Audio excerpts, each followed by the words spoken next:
আপনি থাকবেন না দুনিয়াতে, আমিও থাকবো। ইসলাম কিন্তু সারা জীবন এই দুনিয়াতে থাকবে এবং দুনিয়ার যে কয়দিন আছে ইসলাম কিন্তু ততদিন ইসলাম কিন্তু বলৎ থাকবে। আপনি সারা জীবন ইসলামের বিরুদ্ধে বাঁশ দিয়েছেন, বাঁশ খাড়া করে রাখছেন, আইক্যালা বাঁশ। ইসলামের বিরুদ্ধে বিষাদাচরণ করছেন, আল্লাহ রাসূলের বিরুদ্ধে কথা বলছেন, আল্লাহ হাবিবের বিরুদ্ধে কথা বলছেন, আল্লাহর বিরুদ্ধে কথা বলছেন, রাসূলের বিরুদ্ধে কথা বলছেন, পিতামাতার নাফরমানি করছেন, মারা গেছেন। আল্লাহ রাব্বুল আলামিন কি আপনাকে কি জান্নাত দিবে না জাহান্নাম দিবে?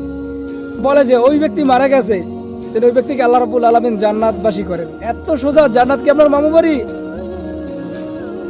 জান্নাত আপনার মামু বাড়ি না। তা একটা মানুষ মুসলমান হিসেবে মারা গেলে ঠিক আছে, তাকে আপনি বলতে পারেন যে না, হ্যাঁ সে মারা গেছে, তাকে আল্লাহ জান্নাতবাসী করেন।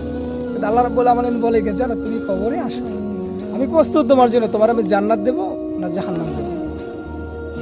তাই দুনিয়াতে যে কদিন আমরা জানি বেঁচে থাকি, ইনশাআল্লাহ ভালো আমল নিয়ে জানি দুনিয়াতে যাই। দুনিয়া ও সিজনুল মুমিন ওয়া জান্নাতুল লিল কাফিরিন।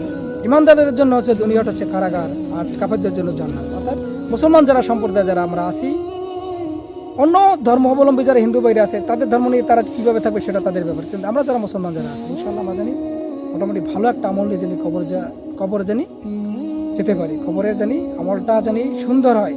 কারণ আখিরাতের প্রথম স্টেপই হচ্ছে কবর। আল্লাহ রাসূল সাল্লাল্লাহু আলাইহি সাল্লাম সবসময় দোয়া করতেন, আল্লাহুম্মা ইন্নী আউযু বিকা মিন আযাবিল কবর, আল্লাহ আপনি আমাকে এই কবর আযাব থেকে রক্ষা করুন। আল্লাহ রাসূল এত দোয়া করছে, আর আমরা সাধারণ বান্দা, আমরা কবরে মানে জাহান্নামে যাওয়ার জন্য প্রস্তুত থাকি সবসময়। জাহান্নামের আগুন কত বড় কি জানেন? জাহান্নামের আগুন হচ্ছে যাইয়া সাদা এবং কালো বর্ণের হবে। আর দুনিয়ার কি জাহান্নামের আগুনের কি, দুনিয়ায় কি আগুনের কি তাপমাত্রা, জাহান্নামের আগুনের তাপমাত্রা দুনিয়ার থেকে 1000 গুণ বেশি। কি আর জাহান্নামের আগুন আল্লাহ রাব্বুল আলামিন আমাদের জন্য রাখছে। জাহান্নাম সবসময় জাহান্নাম প্রার্থনা করতে থাকে যে আল্লাহ তুমি আমার ভিতরে তোমার কোনো বান্দাদেরকে নাও।